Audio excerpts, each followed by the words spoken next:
Hello everyone, welcome to my YouTube channel.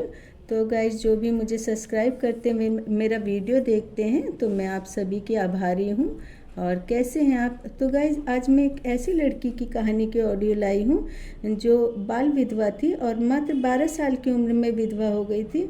और जब से लड़कियों के बालिग होने पर ही विवाह का कानून बना है, तब से बाल विवाह में बहुत कमी आई है। और मैं भी जब स्कूल में थी तो मेरी भी एक दो फ्रेंड की शादी बचपन में हो गई थी और 11th क्लास तक आते आते उनका गौना भी हो गया था और वो ससुराल चली गई थी। और यहाँ पर भी मैं जिस लड़की की काल्पनिक कहानी लेकर के आई हूँ, उसका नाम नयन तारा है और उसके पति का नाम राजयोग है। और लड़की राजस्थान की है, क्योंकि राजस्थान में सबसे ज़्यादा बाल विवाह होते थे और अब भी होते हैं। क्योंकि मायके की तरफ से भी मैं राजस्थानी ब्राह्मण हूँ और मेरे घर पर मेरी जितनी भी कज़न हैं, सबकी शादी 18 साल से पहले हो गई थी। और जब मैं भी 15-16 साल की थी, तब मेरे लिए भी घर वालों ने एक किसान फैमिली से एक लड़का देखा था। लेकिन मेरी मम्मी को मेरे संस्कारों और धैर्य से बहुत डर लगता था कि मैं कहीं लड़के को पीट पाट कर घर वापस ना आ जाऊं। तो इसलिए मेरी मम्मी ने उस समय मेरे बचपन में ही शादी का प्लान कैंसिल कर दिया था। और मेरे हस्बैंड ने भी मेरी सीधी सादी शक्ल देखकर ही शादी की थी, लेकिन मैंने यहाँ कर सब हिसाब बराबर कर दिया। और गाइस, मैंने पहले भी बताया था कि मुझे राजस्थानी कल्चर बहुत पसंद है और मैं राजस्थानी कल्चर से शादी करना चाहती थी। इसलिए राजस्थानी लुक देने के लिए ही मैं रिंग वगैरह पहनती हूँ, कलरफुल चूड़ियाँ पहनती हूँ। तो गाइस, सुबह के 10 बज रहे थे और अप्रैल का महीना था और नयन तारा स्कूल से छुट्टी होने पर तेज़ दौड़ लगाकर घर आ रही थी, क्योंकि उसको बहुत तेज़ भूख लग रही थी। आज उसकी मम्मी ने गवार फली की सब्ज़ी बनाई थी और साथ ही बाजरे की रोटी और लौकी का रायता। और नयन तारा जैसे ही गांव की गली में आई, बहुत तेज़ रोने की उसको आवाज़ आई। वह सहम गई। उसने सोचा, न मालूम मेरे माँ बापू को क्या हो गया। सुबह तो सब कुछ ठीक ठाक था, माँ ने चवन्नी भी दी थी जलेबी खाने के लिए।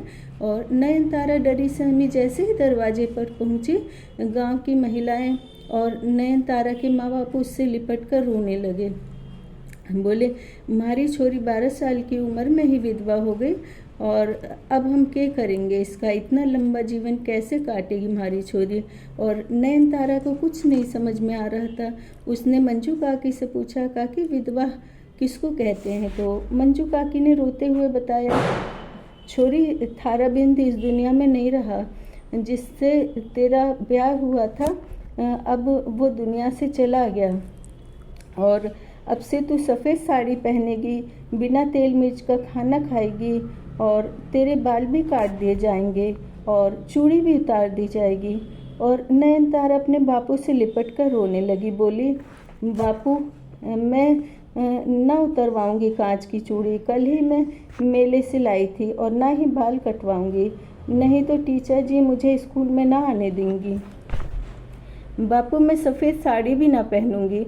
देखो तो जे गोटे वाली साड़ी में इतनी फुतरी लागू हूँ। और जब वो 5 वर्ष की थी, तब पास वाले सागवान परिवार के बेटे राजयोग से नयन तारा का बाल विवाह हो गया था। और राजयोग अपने बापू के साथ एक दिन खेत में सिंचाई कर रहा था, तभी किसी जहरीले सांप ने उसको काट लिया था और उसकी मृत्यु हो गई थी। और कभी कभी नयन तारा का पति उसके गांव में आता था, तब नयन तारा के घर भी आता था, लेकिन उसको नहीं पता था ये उसका पति है।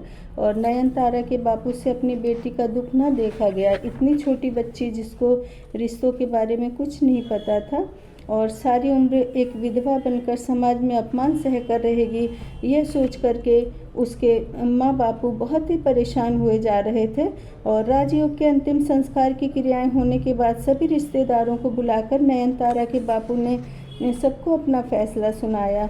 मैं अपनी बेटी को इतनी असहनीय दुखों वाली ज़िंदगी नहीं जीने दूंगा और सरपंच जी चाहे हमारा हुक्का पानी बंद कर देवें, चाहे मुझे गांव के बाहर निकलवा देवें, मैं अपनी छोरी को पढ़ाऊंगा लिखाऊंगा और उसे इस काबिल बनाऊंगा ताकि हम दोनों पति पत्नी ना भी रहें तो उसको कोई परेशानी ना होवे। और नयन तारा के बापू के फैसले के आगे सरपंच जी और गांव वालों को झुकना पड़ा। और नयन तारा पढ़ाई में बहुत तेज़ थी, लेकिन उसके घर की आर्थिक स्थिति अच्छी नहीं थी तो सरपंच जी ने उसके परिवार की पूरी मदद की और नयनतारा ने ग्रेजुएशन पूरा कर लिया। सरपंच जी और गांव के लोगों ने कहा हमारे गांव की बिटिया इतनी पढ़ लिख गई है, तो अब हम इसको सरपंच बनाते हैं ताकि ये सारे गांव की बेटियों को शिक्षित कर सके। लेकिन नयनतारा का बचपन नहीं गया था। जब भी उसके बापू गांव से बाहर जाते थे और नयनतारा के लिए घेवर और कांच की रंग बिरंगी चूड़ी नहीं लाते थे, तो नयनतारा नाराज़ हो जाती थी। तो गाइज, इसी तरह की मार्गदर्शक स्टोरी और मार्मिक कहानी और सुविचार के लिए आप मुझे सब्सक्राइब करते रहें।